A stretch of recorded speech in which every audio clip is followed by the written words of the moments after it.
Eu queria ler aqui um texto que se encontra no livro de Gênesis, no capítulo 22, versículo 19, que diz assim: Então voltou Abraão a seus servos e juntos partiram para Berseba, onde passou a viver.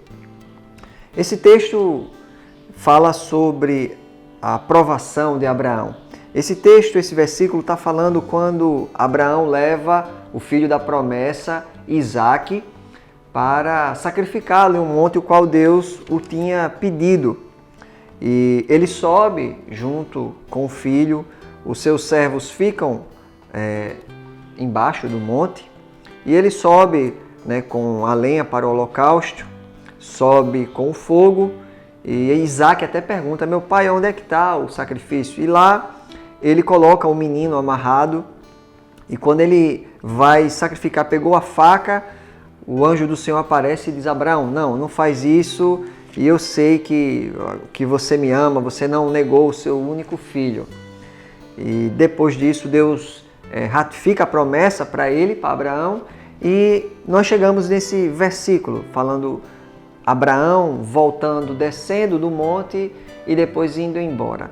E o que eu queria pensar com você é o seguinte: Abraão levou o seu jovem filho para um sacrifício e amarrou aquele jovem, e eu fico pensando como Isaque pensou naquele momento, porque como jovem ele não estaria ali feliz vendo o próprio pai levantar uma faca, um elemento cortante, um objeto cortante para o sacrificar. Mas onde eu quero chegar no ponto da reflexão de hoje é que como Isaque estava vendo toda essa situação quando ele estava voltando, descendo, quando o texto diz, então voltou Abraão. Como aquele menino estava olhando para o pai, descendo daquele monte e depois chegando na sua casa. Porque a atitude de Abraão, a atitude do pai, deve ter repercutido em toda a sua vida. E o que é que Isaque deve ter pensado naquele instante? Como foi um pedido de Deus, ele deve ter pensado o seguinte, penso eu: o meu pai ama mais a Deus do que a mim. O meu pai ama a Deus sobre todas as coisas e sobre todas as pessoas. Imagine o filho ter visto o próprio pai se levantar contra ele por um pedido de Deus. É o que o texto nos fala aqui. Então, imagino eu que toda a vida de Isaque deve ter sido repercutida por essa ação, ou seja, um pai que ensinou ao filho, por um episódio extremamente marcante, a honra a Deus, o amor a Deus. Ele não poupou o seu próprio filho diante de um pedido, passou por essa provação, por esse teste, e fica imaginando aquele jovem descendo do monte e pensando: o meu pai realmente ama a Deus de uma maneira impressionante.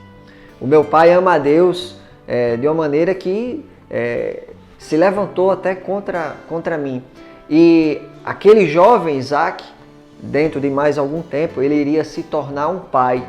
E qual foi o legado de Abraão para Isaque e qual o legado que Isaque agora iria deixar para os seus filhos, que então seriam Esaú e Jacó. Ou seja, um pai que deixou uma marca no filho de uma maneira muito forte. Ou seja, meu pai ama a Deus sobre todas as coisas. O meu pai ama a Deus sobre todas as pessoas. A pessoa mais importante da vida do meu pai é Deus. E eu queria hoje que você pensasse, refletisse sobre isso. Que tipo de legado, de marcas você tem deixado para os teus filhos? Será que os teus filhos, ao contemplarem, ao verem a tua vida, eles podem pensar dessa forma também? O meu pai ama a Deus sobre todas as coisas. O meu pai ama a Deus sobre todas as pessoas. O meu pai honra a Deus acima de tudo e de todos. Ainda que Deus pedisse qualquer coisa na vida do meu pai, o meu pai estaria pronto para entregar por amor a Deus. A honra a Deus vem sobre tudo, vem sobre todos. E isso é uma marca que todo homem deve ensinar na caminhada para o seu filho. Então, Pense, gaste alguns instantes pensando em como essa marca ficou indelével. É uma marca que não pode ser apagada na vida de Isaac ao descer daquele monte com o seu pai Abraão. Pode ter sido algo muito chocante, a gente pensa, né, como é que um pai, mas foi um teste, a provação que Deus leva Abraão para testar se realmente aquele homem o amava. E muitas vezes em nossa vida nós iremos passar por vários testes, várias provas em nossa vida, e esses testes, essas provas irão só comprovar o amor que nós temos por Deus, o quanto nós temos realmente honrado a Deus. Porque quando passamos por provas, né, por essas situações, não são provas ou situações para mostrar, Deus quer saber o quanto nós o amamos, mas são provas e situações onde Deus quer mostrar para mim e para você o quanto realmente nós o amamos. Ele já sabe, mas muitas vezes nós precisamos saber o tamanho do nosso amor por Deus, o quanto nós o honramos. Então esse episódio de Abraão e Isaac é um episódio onde nós podemos tirar essa lição, né? Onde um pai ensina de modo vivencial o amor e honra a Deus acima de tudo e de todos. Pense sobre isso e que Deus te abençoe e que você possa deixar essa marca indelével na vida dos teus filhos.